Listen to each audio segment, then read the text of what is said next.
Welcome to the Problems Channel Season 3, Episode 16, the episode which I titled An Equilateral Triangle on Three Parallel Straight Lines Construction, because in this episode we will look at three distinct solutions of the problem of constructing an equilateral triangle on three given distinct parallel coplanar straight lines. But before we deep dive into the underlying mathematics, as a traditional and friendly reminder, if you're joining our channel mid-season, then first of all, thank you very much for your vote of confidence. Thank you for subscribing to our channel and welcome to our channel.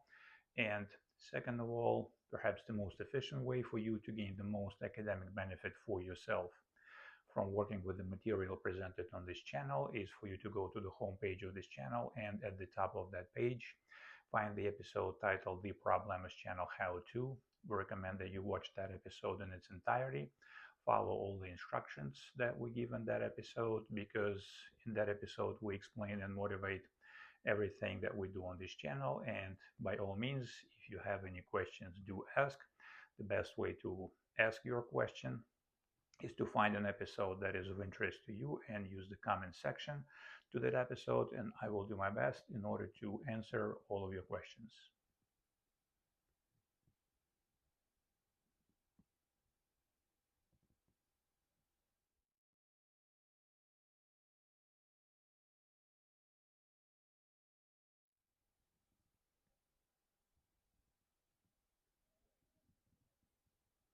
In the mathematical problem S3E16, we're asked to construct an equilateral triangle, such as a sample equilateral triangle ABC, all three vertices of which are located on three distinct parallel coplanar straight lines, for example, named lowercase a, lowercase b, lowercase c, one vertex evidently per given parallel straight line, using the Euclidean tools alone and with absolute certainty. In this episode, I will present three distinct solutions of this problem, and all these solutions will be based on the so-called reverse order problem-solving approach. This is the approach that we studied in a dedicated manner across the episodes S2, episodes 3 through 10. If you have missed our dedicated study of the reverse order problem solving approach, we recommend that you find these episodes, work through them, and get a good grasp on how the reverse order problem solving approach works. But in the lightning round, the idea for using the reverse order problem solving approach in order to solve this or that technical problem is to start not with the not solved or the original state of the problem, but to make a temporary assumption that the problem has been solved somehow. How the problem was solved, we do not know yet, and in some sense we do not care, but we make this brave assumption that the problem at hand can be solved and it has been solved somehow. Then we analyze the local material starting from the solved state and working our way backwards, so to speak, in the reverse flow of time toward the problem's not solved state. And the big idea here is that this reverse order travel through the problem from its solved state towards the not solved state may help us gain certain tactical insights and certain tactical advantages that we can then convert into the sought after forward flow of causality solution. As such, in the mathematical problem S3E16, across all three solutions that I'm about to present, we will assume temporarily that the sought after equilateral triangle has been somehow constructed in such a way that all three vertices of that triangle, the vertices A, B, and C, are already located on three given parallel coplanar distinct straight lines named lowercase a, lowercase b, and lowercase c. And our objective now will be to analyze the local material and somehow drive this situation in the solved state backward towards the not solved state where we do not know the exact positions of the vertices of the sought after equilateral triangle A, B, and C.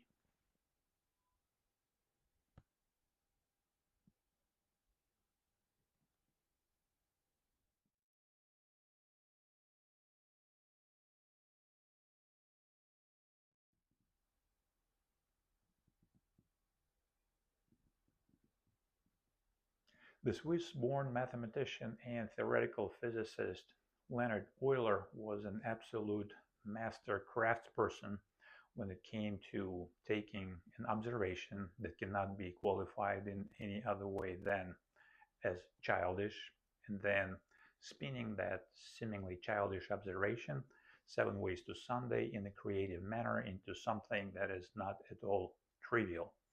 Unfortunately, these days, many students, more often than not, either fail to make such a childish observation altogether, or for some reason, consciously or subconsciously, decide to not pursue a winning childish observation that flashed through their minds, perhaps thinking that where will this childish observation take me?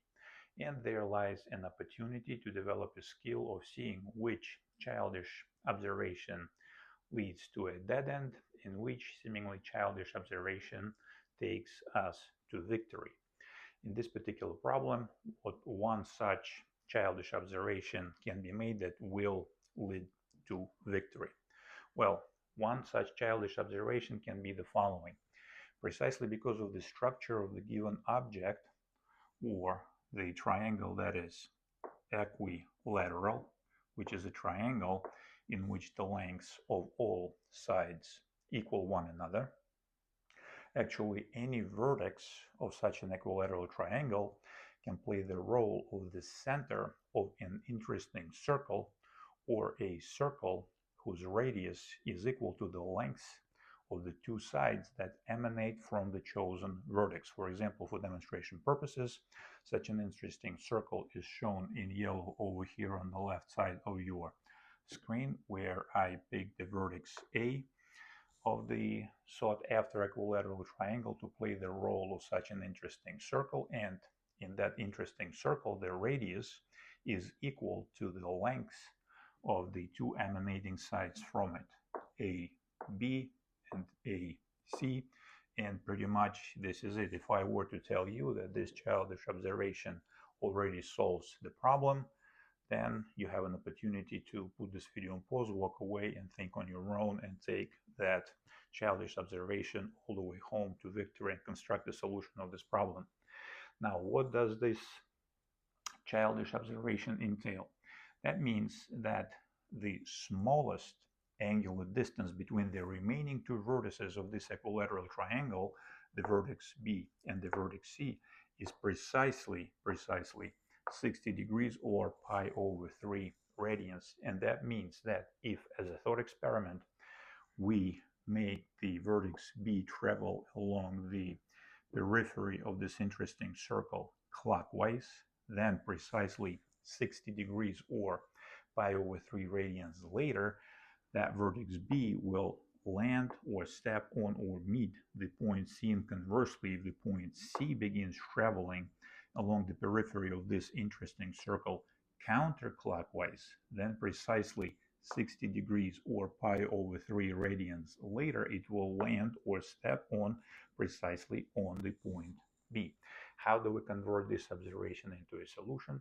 Well, technically, what we're executing over here is the so-called rotation of the parent plane about the chosen vertex, in this case the vertex A, in the chosen direction, counterclockwise or clockwise. And the final observation that we should make in order to see how this childish observation takes us to victory is the following. Now, instead of letting, for example, the point B rotate somewhat idly about the point A in the parent plane along the periphery of the interesting circle, we also execute the following interesting and useful tactical maneuver. to the point B, we also glue with the mathematical glue the given parallel straight line, A in this case, on which that vertex sits. Then, as we rotate technically the parent plane about the chosen vertex A by, let's say, 60 degrees or pi over 3 radians clockwise in this case, like so, then the glued to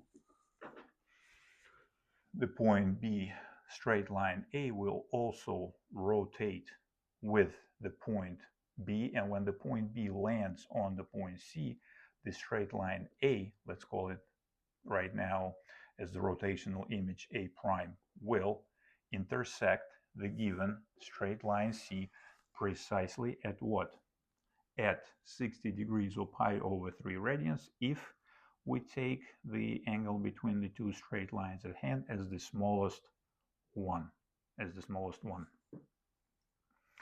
And that maneuver puts us into what? That maneuver puts us into the solved state, because at this point we do not know the location of the point B, we do not know the location of the point C, technically we do not know the location of the vertex A, but because the given straight lines are infinite, in some sense we can pick, for example, the vertex A on the straight line lowercase b arbitrarily at any point, let's say here, and then we can rotate the straight line A about that randomly picked point A by 60 degrees, let's say clockwise, 60 degrees clockwise, until that straight line, which we'll now call the image A prime, intersects the straight line C, the given parallel straight line C, at the point C, at which point we will recover the location of the point C.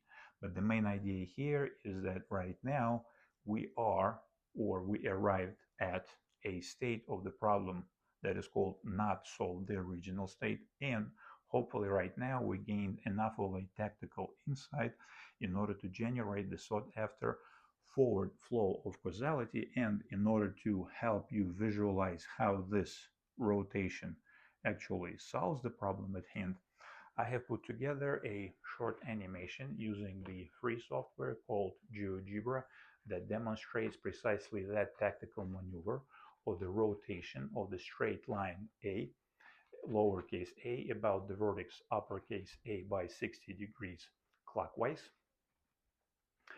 And we also realize that that rotation can be done precisely with the Euclidean tools alone, or a compass and a straight edge.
Technically, what happened in the animation that you saw a few seconds ago was the following. We took our original plane, which captures the solved state of our problem, because we temporarily assumed that the sought after equilateral triangle was constructed in such a way that all its vertices are located on 3 distinct parallel coplanar straight lines.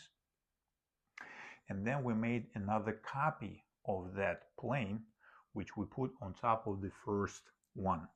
All the material in the first plane we left as it is, but in the second transparent plane that sits on top of the first one, we pretty much erased everything except for 3 objects. The original vertex A, so we know about which point to rotate that second transparent plane.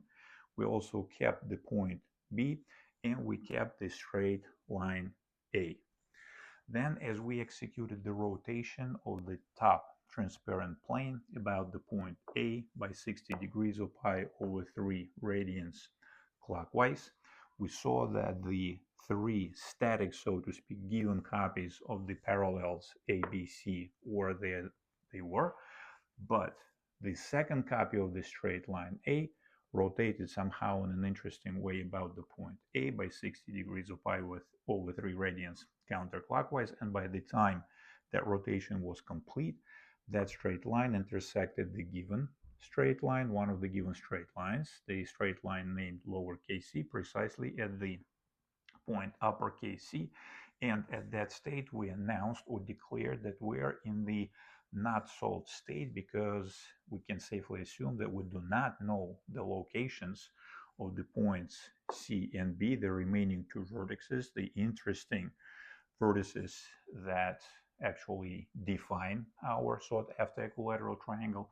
And we can take that the vertex A can be taken at will anywhere at random on the straight line B. And that already in plain English presents us with an opportunity to put the forward flow of causality solution, because we can act as follows. Let's say we are given 3 straight lines. On these 3 straight lines, we pick one point, let's say call it A, at random. Then we rotate this straight line, let's say named A, by 60 degrees clockwise, until that straight line intersects somehow all 3 given straight lines under the angle which is also 60 degrees, giving us the location of the point to which we refer as C. And now, once we know the distance from the point A to the point C, this distance is already known because we locked in the mutual juxtaposition of these 2 points. What do? Well, technically, again, this is the heart and essence of the so-called transform and conquer problem solving approach, where we transform the problem, found the solution, and then we execute the so-called reverse transform, or in this case, what will the reverse transform be? That reverse transform will be the rotation of the plane about the point A in the opposite direction. If the original rotation was clockwise, the reverse transform will be done in the counterclockwise direction, and this dynamic geometry is translated into the static geometry of Euclidean tools alone. A compass and a straight edge as follows. We construct a circle that has the point A as the center, and it has the distance AC as the radius, and that circle will intersect the original straight line A, whose copy we rotated, at the point B, and that completes our solution. And this is pretty much it.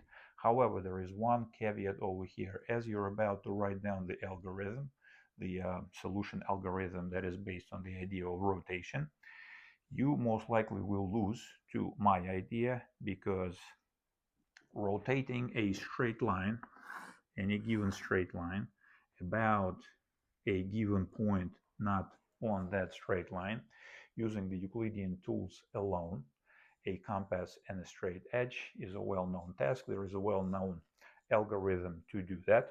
And the way this algorithm works is as follows. We construct to the given straight line L, we construct a perpendicular through that point, let's call it P. These 2 straight lines, the given straight line L and the perpendicular P, will intersect at this point. Then we rotate this point in the needed direction, counterclockwise or clockwise, let's say clockwise, by the given angular measure, theta. And then we obtain this point over here. And what do we do next? Well, the image of the straight line L under the rotation about the point this by this angular measure will be perpendicular to that line right here through that point that was rotated. If you execute this algorithm, then it will be a solution, but your algorithm will be not as efficient. there is a way to do better. And better here means in a smaller number of Euclidean steps.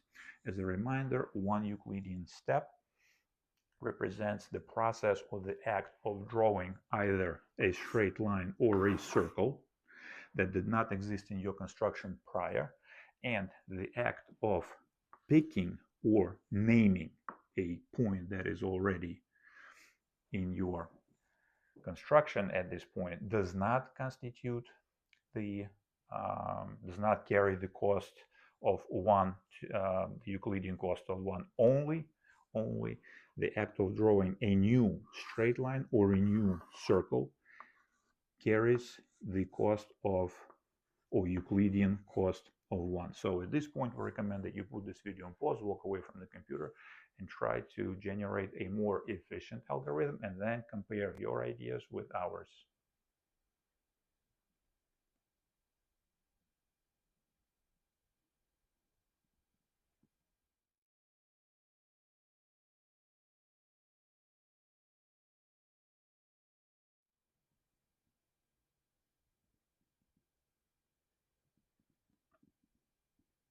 A winning idea that you were expected to generate on your own is the following. Instead of rotating the entire straight line A, in this case it is more efficient from the overall Euclidean cost of the algorithm perspective, is to rotate any two distinct, chosen at random points, such as the point X and the point Y on the straight line that we are about to rotate the straight line lowercase a. That is so because of the very specific value for the angular displacement or for the angular rotation that we have to execute 60 degrees. That is, the Euclidean cost of rotating a single point by 60 degrees or pi over 3 radians in either direction, positive or negative, clockwise or counterclockwise, is precisely 2, because in two distinct circles we can rotate such a point by the 60 degrees or pi over 3 radians measure in either direction. And in some sense, this is exactly what Euclid does in Book 1, Proposition 1, with which he opens his elements when he constructs an equilateral triangle as such.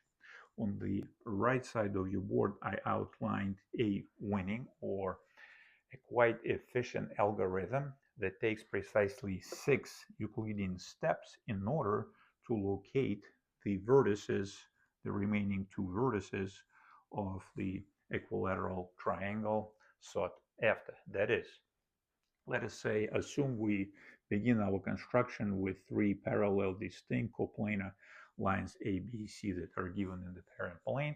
Then we pick the point A at random on the straight line B. This is the point A on the straight line B. Then we pick 2 distinct points, X and Y. X is not equal to Y, Y is not equal to X, on the straight line that we're about to rotate. X and Y, 2 distinct points on the straight line A. Remember that picking a point or naming an existing point where 2 curves, 2 straight lines, 2 circles, or a circle and a straight line intersect does not carry a Euclidean cost associated with it. As such, no cost for these actions over here. We begin accruing the Euclidean cost with the following steps. Step number 1, we construct a circle named lowercase p centered at the point A with the radius equal to the length of the line segment XA. So here we put the needle of the compass in the point A. We transcribe, technically it's a full circle, but I do not show the complete circles because we don't need the complete circles. Here is only the needed arc of the circle lowercase p, p, centered at A with the radius AX. This is the arc of that circle. That is the only one we need. That construction, because precisely we draw a curve that did not exist in our construction prior, incurs the cost of 1, Euclidean cost of 1. Step number 2, that also incurs the Euclidean cost of 1, we construct a circle Q, circle lowercase q, that has the point X randomly chosen on the straight line A as the center and the distance from X to A as its radius from X to A. This is the circle right here, this guy, lowercase q. Now, the circles P and Q will intersect over two distinct points, x prime and x prime prime. I did not show this point. We do not need it. Why is that? Because we only need one point that corresponds to the rotation of the point x about the point A by 60 degrees or pi over 3 radians clockwise in this direction. So this point is x prime. So now that we have the point x prime, we construct the image, the rotational image of the second point, the point y chosen at random on the straight line A using exactly the same maneuver. Step number 3, we construct a circle named R that has the point A as its center. A is the center, and the distance from the point A to the point Y as its radius. It is this circle right here. Again, I do not show it completely. We do not need it. We only need a substantial arc of it right here, and this is the circle R, this part right here. Next is the fourth step that also incurs the Euclidean cost of 1. We construct the circle S centered at the point Y with the radius that corresponds to the length of the line segment YA. It is this circle right here, this circle right here, the circle named lowercase s. Again, the circles R and S will intersect over two distinct points, Y prime and Y prime prime. We do not need the second point, we need only the first one. Why is that? Because we're rotating our plane about the point A clockwise in this direction. Consequently, we only need this point, Y prime. That is the rotational image of the point Y under what? Under the rotation of the parent plane about the point A clockwise by 60 degrees or pi over 3 radians. Now that we have two distinct points that are the rotational image of the points X and Y located on the straight line A, we snap a straight line shown in light blue right here. And this is the step number 5. Step number 5, straight line A prime. Straight line A prime is shown over here, A prime. This is the straight line. This step incurs of the Euclidean cost of 1. A prime is a straight line through the points X prime and Y prime, and the straight line A prime, the rotational image actually of the straight line A, will intersect the given parallel straight line lowercase c at this single point uppercase C. This is our vertex C. This is the analog of this point. The point A was chosen at random in the algorithm. The point C is obtained with nothing but the Euclidean tools alone. In how many steps? Let's count. 1, 2, 3, 4, 5 steps. In 5 Euclidean steps, we already recovered the location of the second vertex of the equilateral triangle sought after. And what do we do now? Now is the 6th step, and is in some sense final step that locks in the position of the remaining third vertex of the sought after equilateral triangle, circle Q, that is centered at the point A and has the distance from the point A to the point C as its radius. I did not show this circle because I wanted you to see that this circle that we draw right here represents the so-called reverse transformation that we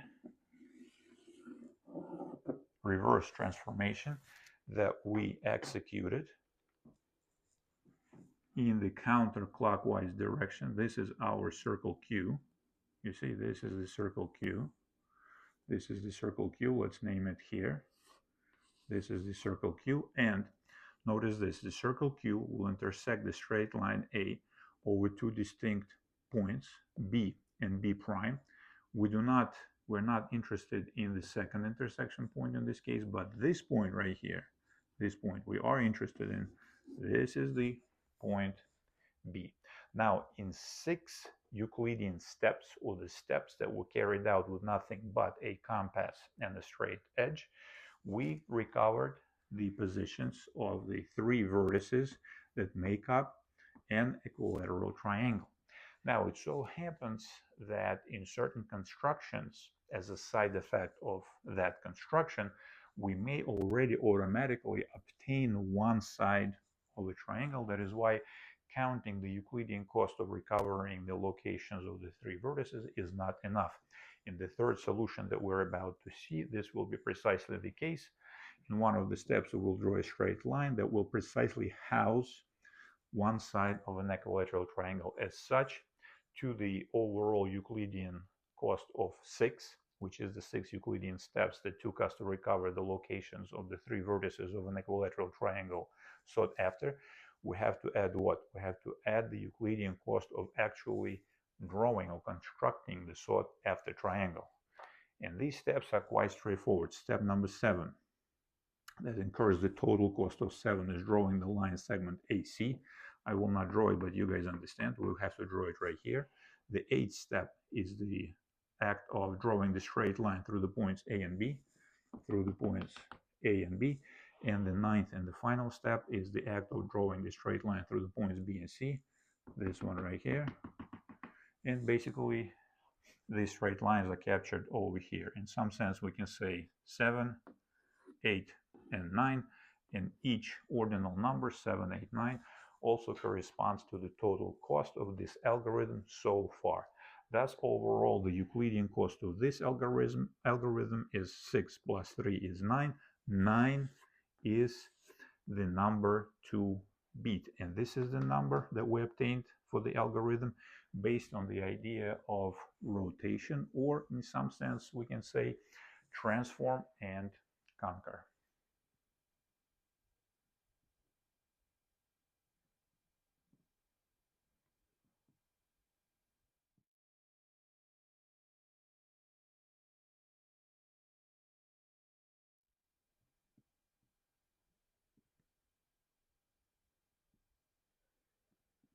My second solution of the mathematical problem S3E16 that I want to share with you is based on the problem-solving approach that we also studied in a dedicated manner on this channel in season 2. It is called scope expansion, and when students learn about the scope expansion problem-solving approach, they first think that it is completely counterintuitive.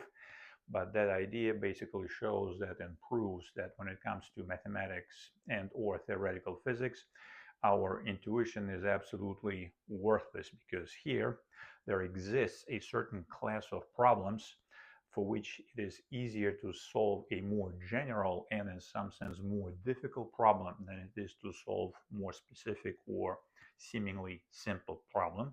And according to the scope expansion problem solving approach, in order to solve this or that technical problem using that approach, we should try to actually and counterintuitively perhaps expand the scope and seemingly increase the complexity of the underlying problem, keeping the original technical essence of the original problem intact. This also comes with its own baggage. We need to develop the skill of to understand what does it mean, expand the scope and the complexity of the problem, still keeping the original technical essence of the original problem intact. Here in this particular problem, a more general version of this problem could be the following. We are to construct an isosceles, you see, not an equilateral, but an isosceles triangle, the magnitude of whose interior angle at the vertex, let's say 2 alpha, is given ahead of time, again in such a way that all three vertices of this isosceles triangle with a given fixed angle at the vertex are located on the three given parallel, distinct, yada yada. You understand what is going on. Parallels, one vertex per parallel.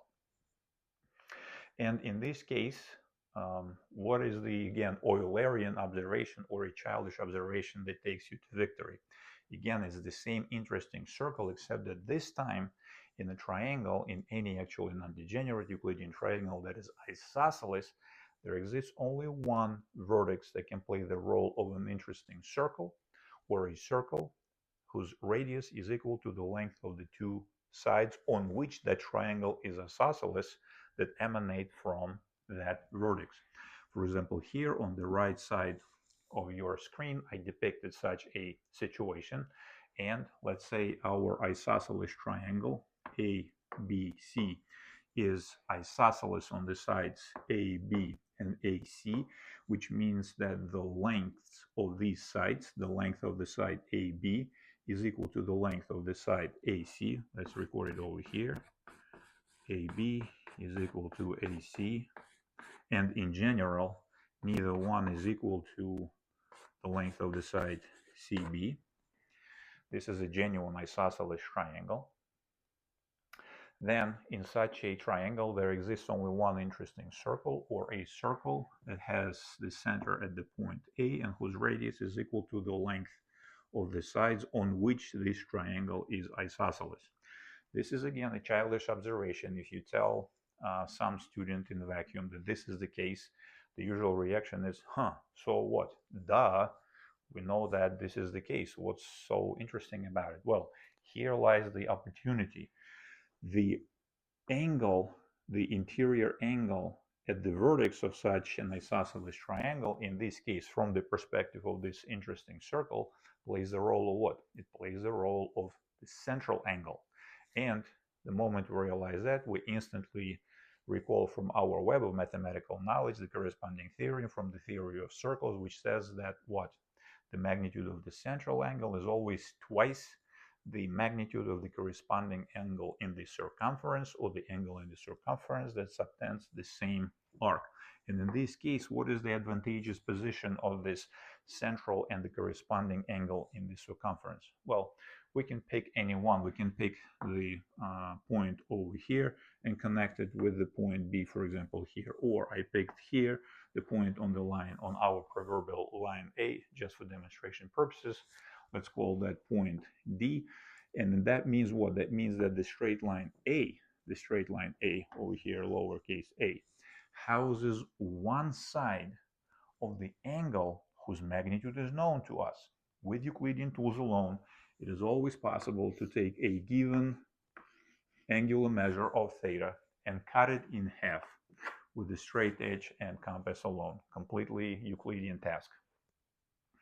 As such, given an arbitrary point D that we pick on, let's say, straight line A, we can construct half angle, which means what? Which means that we will construct another straight line, DC, that will be inclined to the straight line A by the half angle. If this angle is 2 alpha, then this angle alpha, half angle, and that straight line will intersect our proverbial straight line given parallel named lowercase c at a point that will be what? That will be one vertex of our future isosceles, now we pay attention, isosceles triangle. And what does that mean? That means that from the solved state, temporarily solved state, don't forget that we lay this idea of scope expansion on top of our reverse order. We still operate fundamentally from the standpoint of the reverse order problem solving approach, because we assume that the problem has been solved somehow. And the sought after isosceles triangle with the given magnitude of the angle at the vertex has been constructed. This is as a given, as I remarked in the opening segment of this episode. So that means that we arrived at the problem state that was solved to the not solved state, because at this point we do not know the location of the point A, we do not know the location of the point B, we do not know the location of the point C. But if we pick a point D on the given parallel A at random, construct the half angle and obtain the point C, boom, we already are generating the forward flow of causality, because we're flipping the technical insight that we gained during the analysis of the problem in the solved state. And now, what do you see? What would be your next maneuver be if you were to solve this problem this way? Well, your next maneuver will be DC is a chord of a circle. And how do we cut this circle and chord in order to extract the location of the center of the circle? Well, the center of the circle will be located if we cut this line segment DC in half with the perpendicular P, perpendicular, so this side is equal to this side at this point over here, and this perpendicular will intersect our proverbial parallel B precisely at the point A.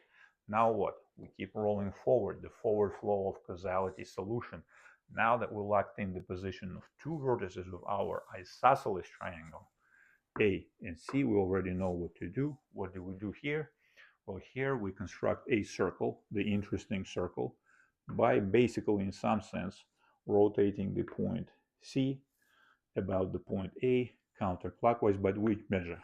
This time it's 2 alpha, this way. So the circle constructed this way, that has the point A as the center and AC is the radius, will intersect our parallel A at the point B. ABC is an isosceles triangle with a given ahead of time magnitude of its interior angle at the vertex. Problem solved. And now that we expanded the scope of the material that our solution covers, because why is it the scope expansion? Well, because in theory, up to an isomorphic copy, if you will, there exists only one equilateral triangle, because the mix of angles, interior angles in such a triangle is only one, 60, 60, 60. There is no other mix of angles which corresponds, mix of the magnitudes of the interior angles in the triangle. It corresponds to an equilateral triangle. But a triangle that is isosceles is actually way more complicated, well more, let's say, difficult than an equilateral triangle, because there exists how many non-isomorphic copies of an equilateral isosceles triangle? Uncountably, infinitely many, exactly, for the combination of the angles at the base and the corresponding angle at the vertex.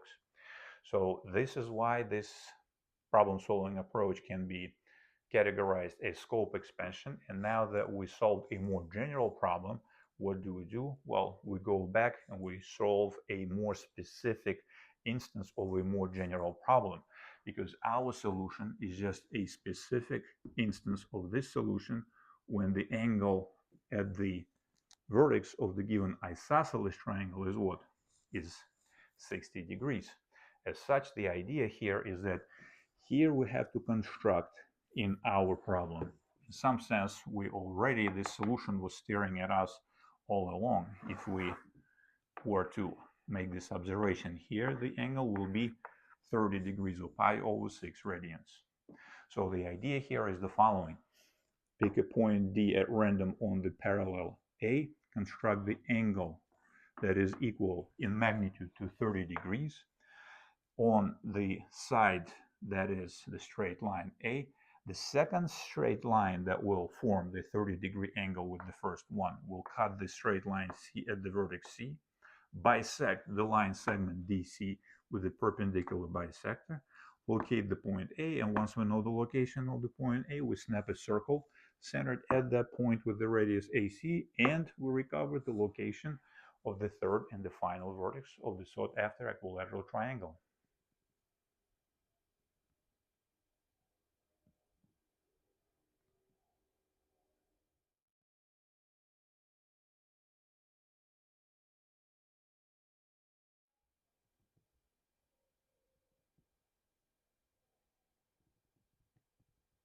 As such, the second algorithm that solves the mathematical problem S3E16 with Euclidean tools alone with absolute certainty, which will have the associated Euclidean cost of 11 attached to it. 8 plus 3 is 11. We'll see in a second why. And it will have the following steps. First, we want to construct the pink straight line that is inclined to the first parallel A by 30 degrees, as we explained before. So to that end, we will pick an arbitrary point D on the parallel A, D on A, and the distinct point X on the same parallel A.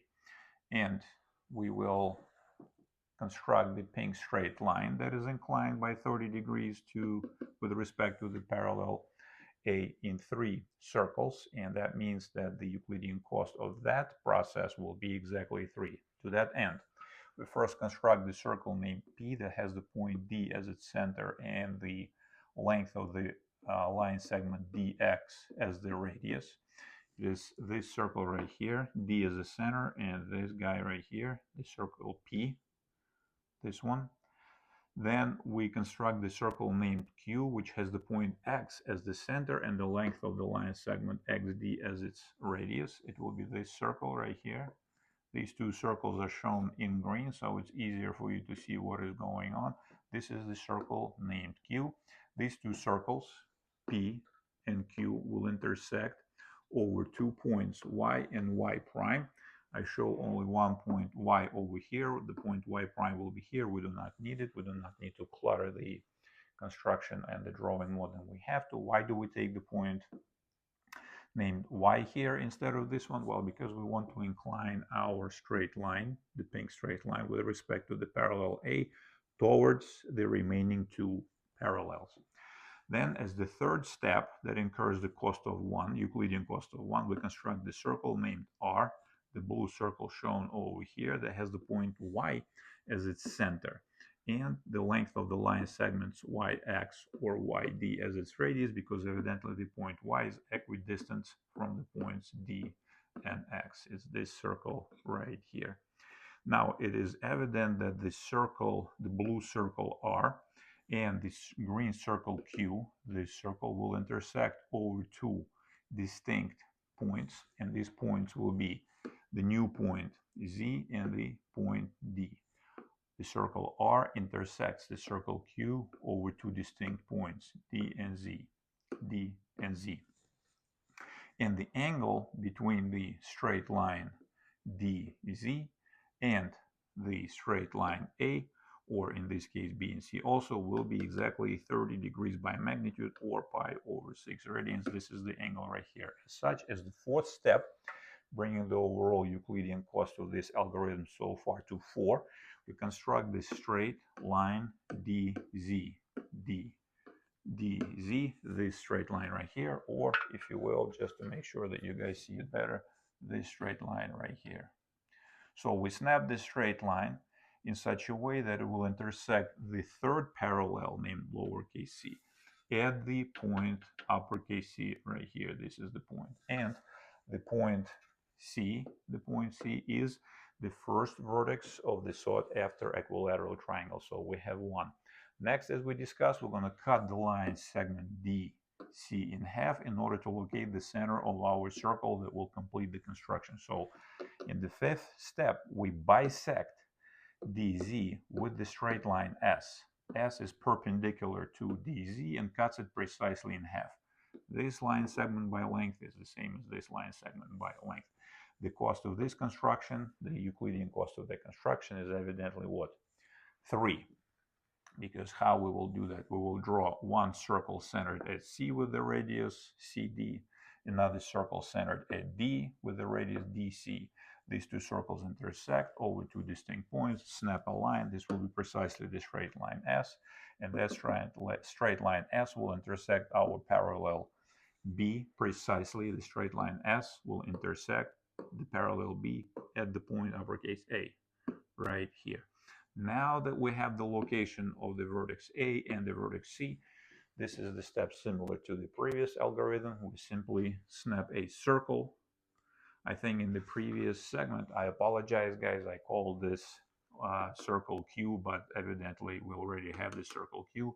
So circle W in this segment, and in the previous step, we need to fix that.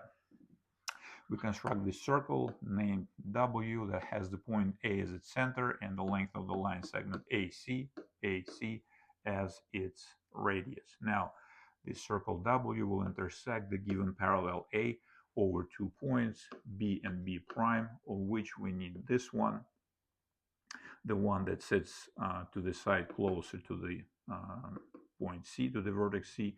We mark this point as B. This is the point we need, and so far the total cost of this, the total Euclidean cost of this construction is 8. Why is 8? Up to this point 3 plus the bisector 3 is 7.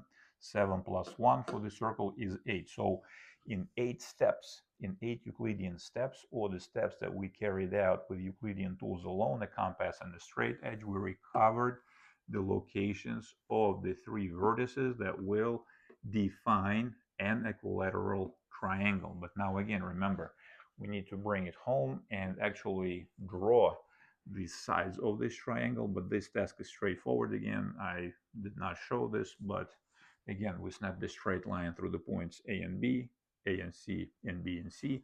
Each straight line, one cost, total cost is 3. 8 plus 3 is 11. This is the total cost of this algorithm that is based on the idea of scope expansion in some sense.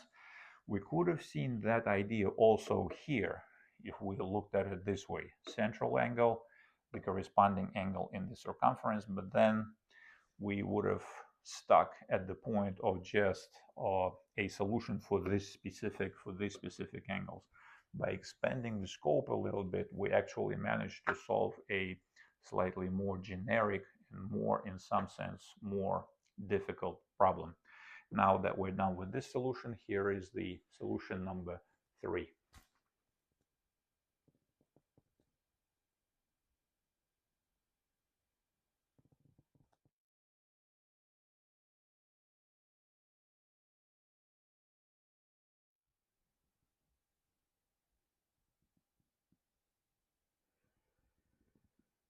Having solved the mathematical problem S3E16 into perhaps traditional or classical ways, rotation and the corresponding circle idea are quite popular. If you know about these transformations, most likely you will solve it that way. Then I thought to myself, because this is a problem that grows on the great international mathematical grapevine. The problem is just beautiful, aesthetically beautiful, and aesthetically pleasing in its own right, taken in complete isolation from anything else.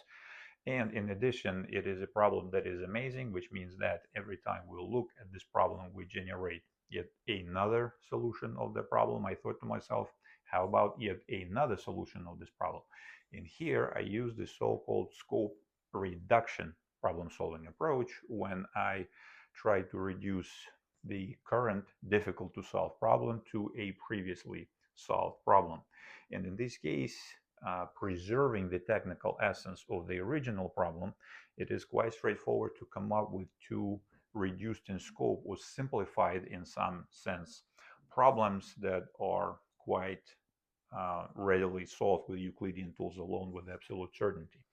In the first case, I positioned all three given straight lines in such a way that the distance between the middle straight line and, let's say, the left one is the same as in the right one. In other words, I spaced the given straight lines equally, creating a completely symmetrical situation, giving the symmetrical structure of the object at hand, the equilateral triangle.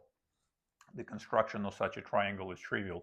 We simply snap a straight line that is perpendicular to all three lines through any point on any one of these straight lines. Then once we obtain the 2 points that sit directly across each other on two bounding parallels, the two outer parallels, then we basically, again, snap two circles, obtain the third points. These two circles will intersect on at two distinct points. One is enough. We connect these points and voila, we have our equilateral triangle. That much is evident. But then I noticed that the first idea that came to my mind, that here's the thing, the perpendicular bisectors of the line segments that are caught between the given parallels, this one, and these bisectors are shown in green, they will cut the opposite side of the triangle exactly in half due to the evident symmetry of the situation. And I will show you a small animation of the whole situation that's going on here in real time. This time I kept fairly accurate records of how I was unfolding the solution of this problem in real time. I also realized that a straight line from one vertex to exactly that middle will be, in this case, perpendicular, again, due to the structure of the object at hand in an equilateral triangle. The straight line that emanates from one vertex and falls onto the middle of the other one is also what? It's a median, it's a bisector, and it's a height. So here we use the fact that this line will be a height. Actually, the other one will be 2, like so. This was my real-time observation as I fought with this problem for yet another solution. And after that, I'll talk for a second about the second simplifying case. When we zoom in one of the straight lines that sit in the middle, we stick it to one of the other outer parallel straight lines and collapse them into two parallel straight lines. Then constructing an equilateral triangle on two parallel straight lines is also a straightforward task, but I'll talk about it in a second. Right now, I prepared a short, again, animation using the free software called GeoGebra that captures the heart and essence of this problem, because as I looked at it, I said, Roman, what were you thinking? No matter how the middle straight line is positioned with respect to the bounding parallels, that observation will still hold. The line segment that will be produced if we cut however the middle straight line is positioned with respect to the outer ones through with a perpendicular bisector, these line segments over here will be cut in half. In other words, the side of the future unknown to us yet and sought after equilateral triangle, regardless of how the straight lines are positioned, will always be cut in half by the perpendicular bisector that runs through the line segment that is caught between any two given parallels on this side or on that side. And in the animation that you're about to watch, this is what precisely what I do. I move this inner or interior parallel between the boundaries marked by the two outer parallel straight lines. I would like you to pay attention to the size of these line segments and to the dotted lines that I marked for this blue line segments. Please take a look.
Wonderful. Now that you paid attention to what was going on in this animation, let me say a few words about my other scope reduction idea. If we collapse the interior parallel into either outer or bounding parallel, we have two. So here constructing an equilateral triangle on two parallel straight lines is also quite straightforward. We can use the wonderful geometric transformation known as the homothency of the plane with respect to a randomly chosen point on any one of these parallels, and the homothency of the plane or of the space for that matter is a uniform expansion or contraction of that plane or space. So here we pick any point on any straight line, we draw a circle around it, then we obtain the second point where the circle intersects the given parallel. Starting from here, we draw another circle. The point is we're gunning for a point that will create a straight line inclined by 60 degrees to one of the parallels. Once we have it, we technically do not have, like over here, for example, we have our equilateral triangle, but it's the vertex, the third vertex of that triangle does not sit on the given parallel. What do we do? Well, it could be inside if the circles are small, or it could be outside if the circles that we drew are large. But by the homothency or uniform expansion or contraction of the plane, or basically by drawing straight line in the plane like so, obtaining this intersection point, and then snapping a circle centered at this point with the radius this one, boom, and we obtain precisely an equilateral triangle that is caught or constructed on two distinct parallel straight lines.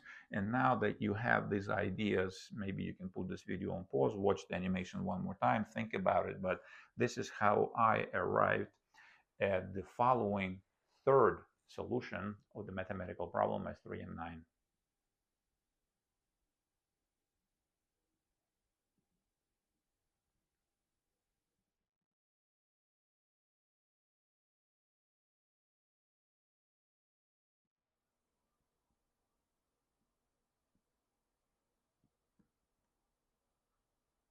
Wonderful. Let us carefully go over my third algorithm that solves the problem S3 and 9 with absolute certainty correctly and with Euclidean tools alone and a finite number of steps evidently. First, we're given three parallels, A, B, and C.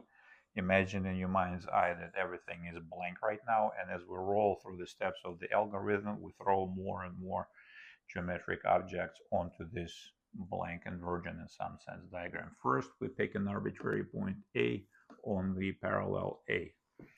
Here is the point A, picked at random on the parallel A.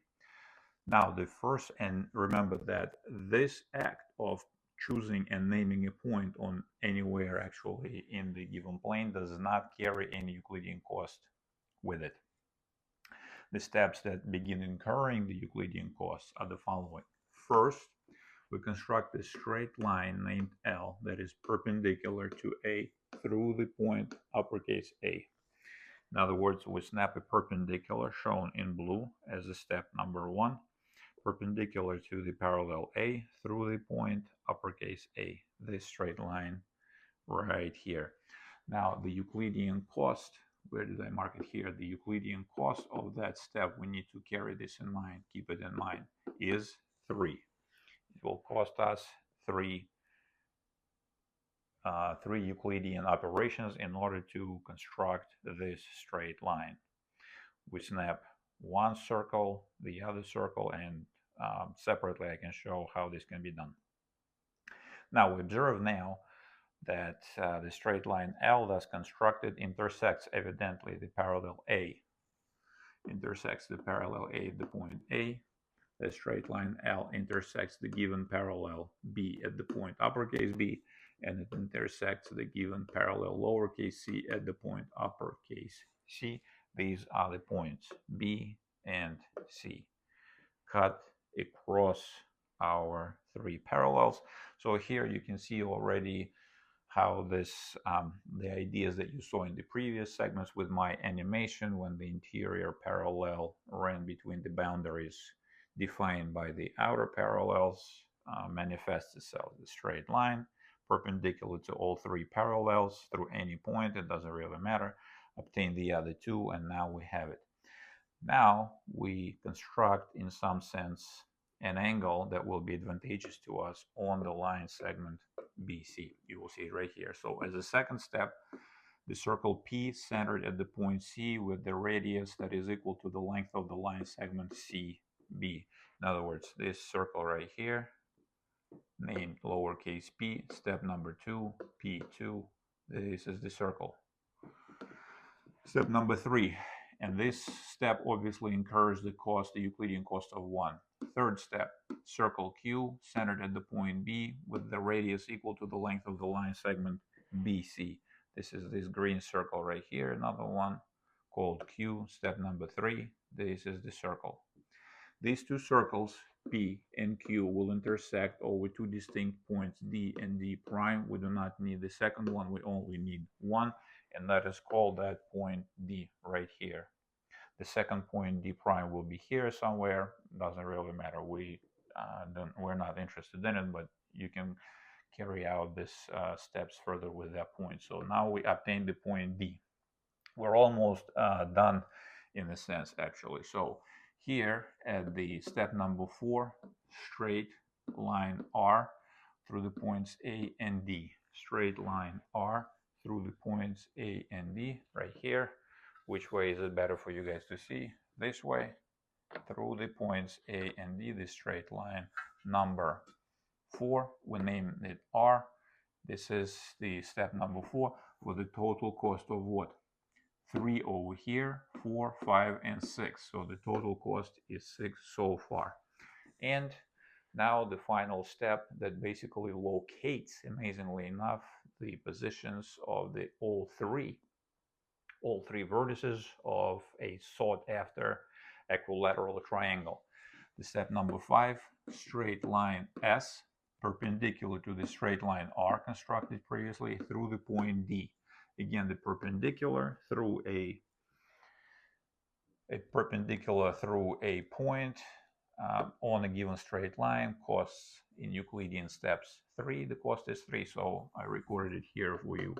3. This is the pink straight line right here, S. This is the straight line perpendicular to R. Boom, here it is recorded, S perpendicular to R at D, step number 5, So the total cost so far is 6 plus 3 is 9. So 9. Now let's take a look. The straight line S will intersect the parallel B at the point, let's say E, and straight line S intersects the parallel B at the point E, and the straight line S intersects the parallel C, the other one, at the point, let's say F. This is the point right here, and the claim is that the triangle AEF thus constructed, shown here, is exactly equilateral. Game over. But now look at this. During the process, as this algorithm played out, not only we located the positions of the remaining 2 vertices of the triangle that is equilateral, but we also constructed a side of that triangle, the side ES, so we do not need to draw it. There is no separate cost involved. To bring this construction home, we need to construct 2 more straight lines through the points A and E, through the points A and E, and through the points A and F. Through the points A and F. So this will add how much? Well, for the total cost of 9 plus 1, 10 plus 1, 11. So the grand total cost of this algorithm is 11. And if you have any questions, by all means do ask, just to make sure that we understand that the triangle AEF is an equilateral, and the total Euclidean cost to construct it is 11 steps, or 11. And in the next segment, I'll go over an outline of a proof that this construction, this algorithm, is indeed correct. It produces a triangle AEF that is indeed equilateral. You can think on your own, maybe you can construct your own proof, but here is my idea.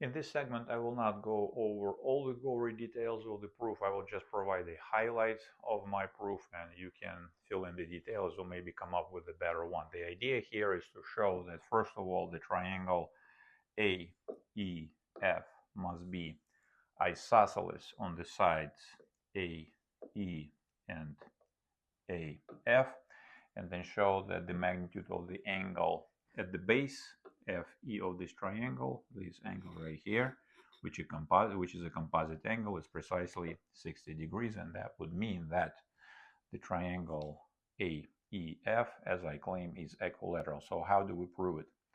With the smaller triangles that we construct, for example, through the point D, I do not want to do it here to avoid the clutter, but you understand, with the smaller right triangles, using the angle side, by definition, the point D is equidistant from the parallels B and C.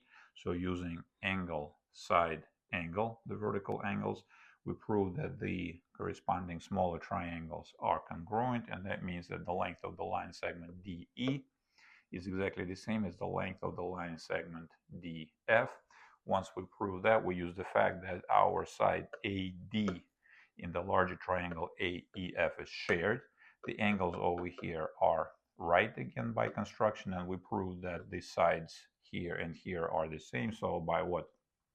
Side angle side, we prove that these 2 smaller triangles ADE and ADF are congruent, and that means that the length of the side AF is the same as the length of the side AE.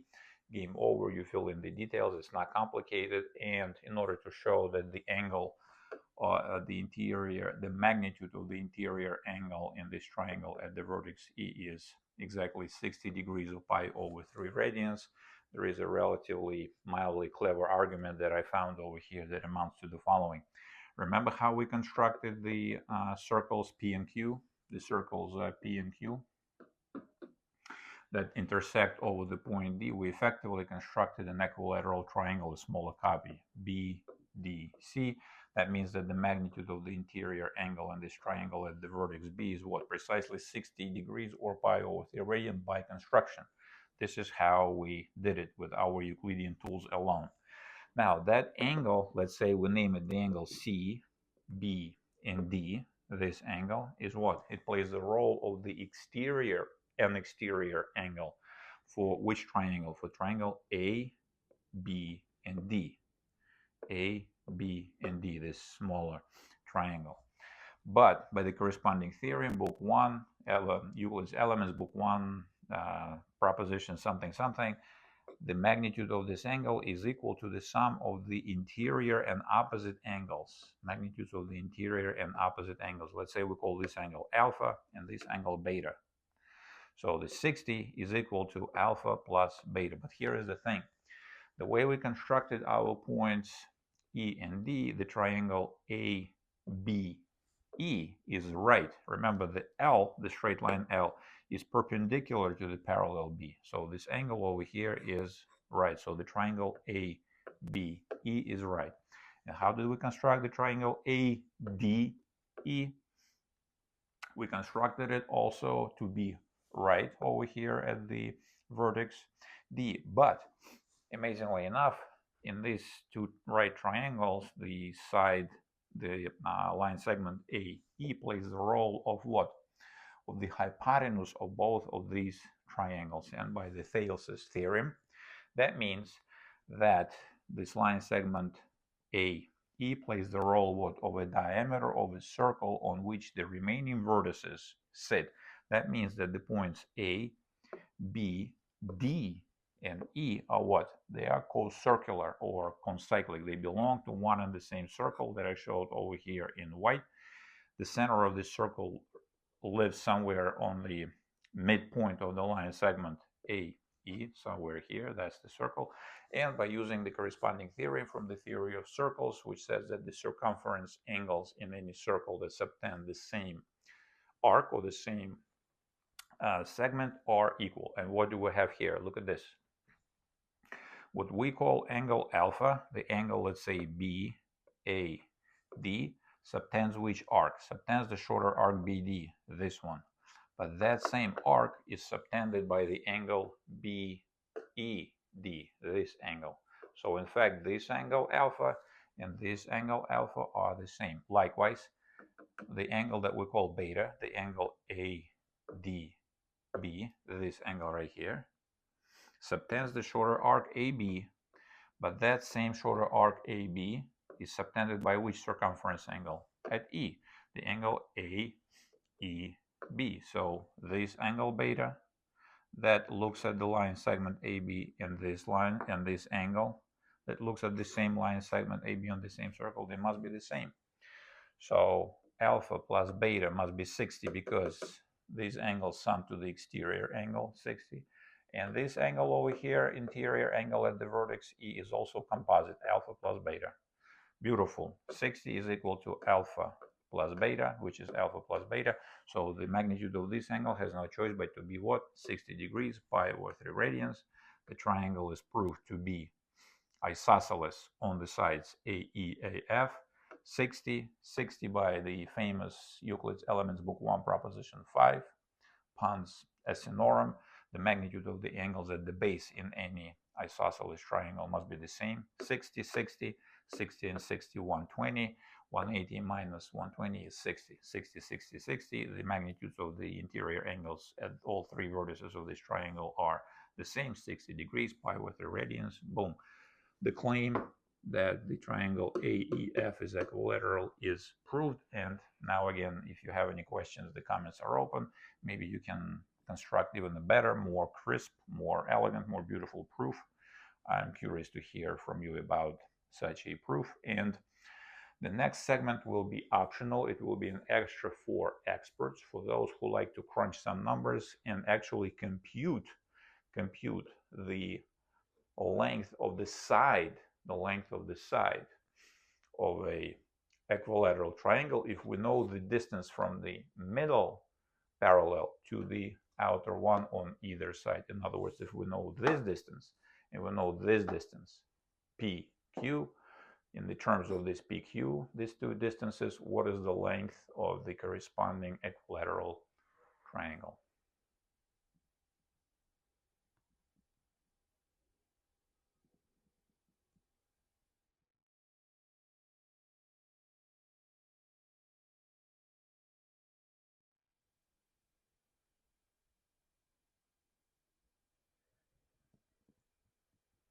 This segment is optional. It is for extra for experts, for brave souls only who feel like crunching a few numbers and computing, at this time algebraically, the length of the side of an equilateral triangle that is constructed in such a way that all three vertices of such a triangle are located on the given three distinct parallel coplanar straight lines.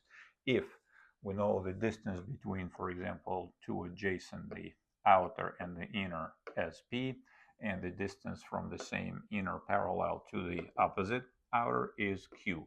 So P and Q are two, let us say, distinct, in general case, positive. It is not interesting, even though we can compute what happens when these numbers are zero. So these are positive, strictly positive, real numbers. Then it follows here that the S, the side length of the triangle, of an equilateral triangle that is constructed on these three parallels, is shown over here. It's 2 times square root of 3 over 3.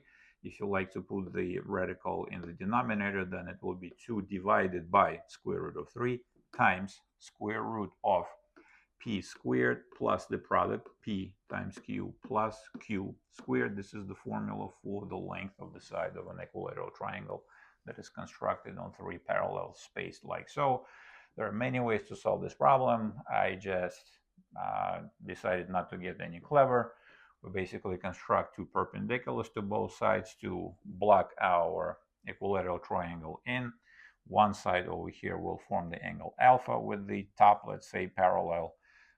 The other side over here will form the angle beta with the perpendicular that cuts across all 3 parallels. The angle in between apparently is 60. Alpha plus 60 plus beta is what? Is 90 by construction. So alpha plus beta plus 60 is 90. The sum of the angles alpha and beta is 30 degrees. Let's say we express beta as 30 degrees minus alpha. And then we simply write down the following facts, that if we take our side X and project it on the line segment P, this is this guy right here, P, it will be what? X times the sine X times the trigonometric function of sine evaluated at the angle alpha, that will be P. That is this guy.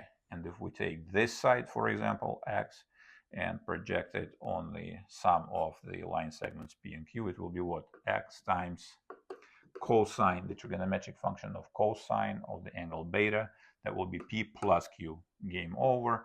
We have our relations for the angles. So from this system, we have a system of 2 equations with basically 2 unknowns, X and alpha. From this equation, for example, I rolled up this cosine of the difference. You get nice values. So from this equation, you obtain the expression for sine, and then you say basically X is what? P over sine of alpha. For the sine of alpha from this equation, you will have a nice expression. Once you fight it out all the way to the end, boom, that is what you will have. I even can show you guys, this is my calculations. As you can see, they're not that horrible. They're somewhat tedious, but this is not mathematics. Maybe there is a clever way, but here's my formula. and this is the result you see here. Another way, if you feel adventurous, you can basically drop the line segment that is caught between the two perpendiculars to three parallels, this one over here, and just use the Pythagorean theorem unleashed. You will say that this line segment, which is the square root of what? X squared minus p squared, x squared minus p squared, is equal to the sum of this line segment and this one. What is this? From this triangle is x squared minus q squared, x squared minus q squared, plus this little piece, and this little piece is what? X squared, the hypotenuse, minus this. And what is this? P plus Q squared. If you are willing to fight with this horrible sum of radicals, you can try to square things, regroup, square again, deal with the fourth powers. If you survive this fight, let me know. It is interesting to hear about it. But much more importantly here is that there is another mathematical miracle that we're witnessing right here. Look at this. This formula contains nothing but the algebraically encoded operations, each of which is constructible with Euclidean tools alone. In other words, with Euclidean tools alone, with the compass and the straight edge, we know how to multiply two line segments, take one line segment and square it, take another line segment and square it.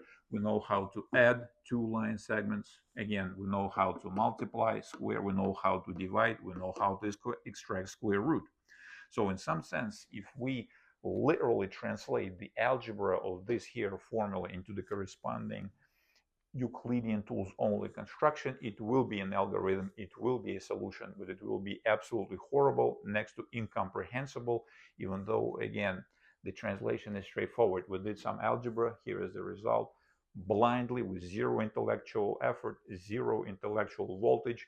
We translate in the brute force the algebra encoded here into the corresponding straight edge and compass constructions. Boom, easy to comprehend how these steps were produced. But if you yank out the formula, show it to a side observer, the side observer will be lost. What is this mess of? Straight line, square, this and that, circle, and this and that. This will be absolutely horrible. But in the previous three segments, you guys saw that the solution number one had the associated cost of what, if I'm not mistaken, 9 Euclidean steps. The solution number two had 11. And the solution number three also had 11 Euclidean steps, which was the total cost of science field delivered. We have our equilateral triangle drawn in all its full glory. Now, these, and if from these, each of these steps, we subtract the corresponding amount, for example, from here we subtract 3, we get 6 steps to locate the vertices. 1, 2, 3. 6 steps over here. I think we had 8. And here we had 9, if I'm not mistaken.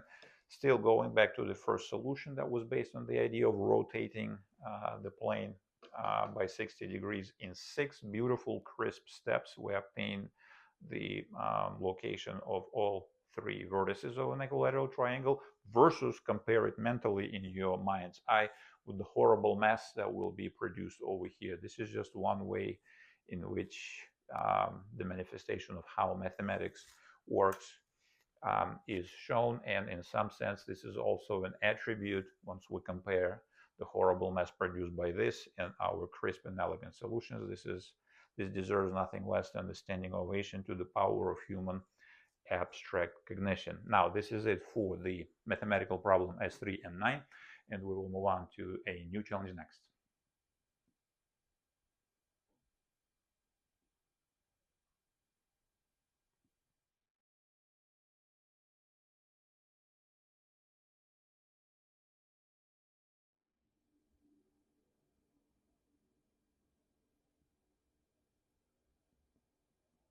Our next challenge will be the mathematical problem S3M10, and back in my time when I was a kid growing up in the 1970s, 1980s Moscow, through the word of mouth, or as a mathematical folk tales, if you will, this problem was known to us as the Sofia Kovalevskaya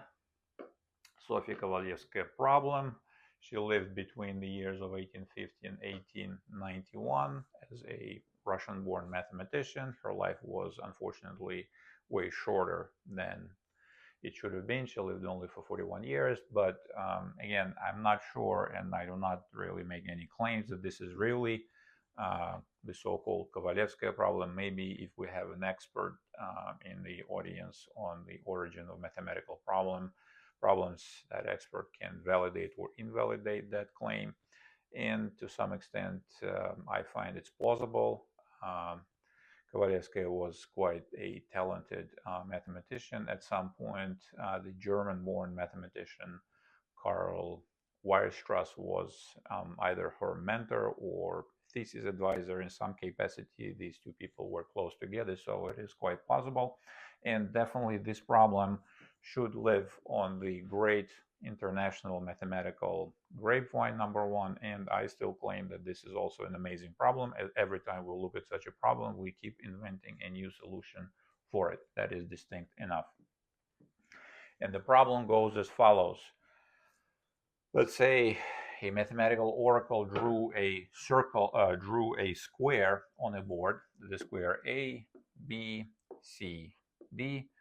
We know that this is a square because it is drawn like so, and then at random, one point is picked, let's say for starters, on each side of that square. Let's say the point P is picked at random somewhere on the side AB, and we can agree that these are not vertices. We exclude vertices from the case because when all 4 points are vertices, then it's not an interesting problem at all.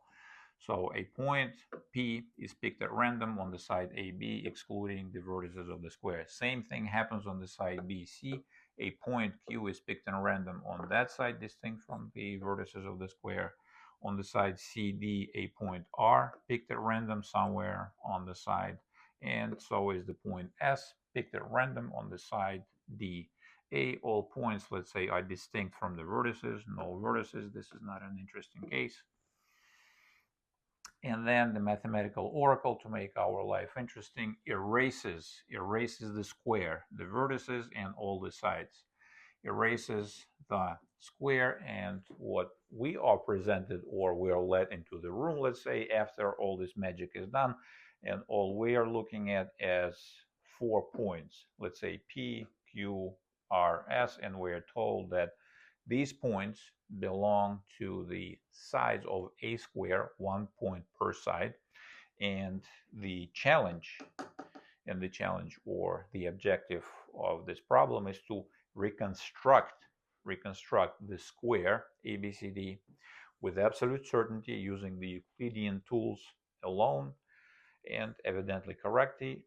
We want to hear your story, and the folks in our audience who may take this further, they could, for example, assume that, for example, some points, not necessarily all, but let's say some points, were chosen to be on the extensions of the side somewhere. Like if we extend side AB, maybe the point P was picked somewhere on the outer portion of that line segment, but still on the side AB. Same goes for the point Q. Let's say maybe this point was here, maybe this point was here, but it's definitely on a side of the square. See how many different solutions you can come up with. In the next segment, I will share with you 5 solutions that I'm aware of that problem, and hopefully again you will be able to invent your own one more solution. Just like I will be curious to hear from you about your own extra solution of the equilateral triangle on 3 parallel straight lines problem as well. The more the merrier. This is it for this episode. Thank you very much for your time. Thank you for watching. I will see you in the next episode, in which, like I said, I will share 5 solutions of the mathematical problem S3E16.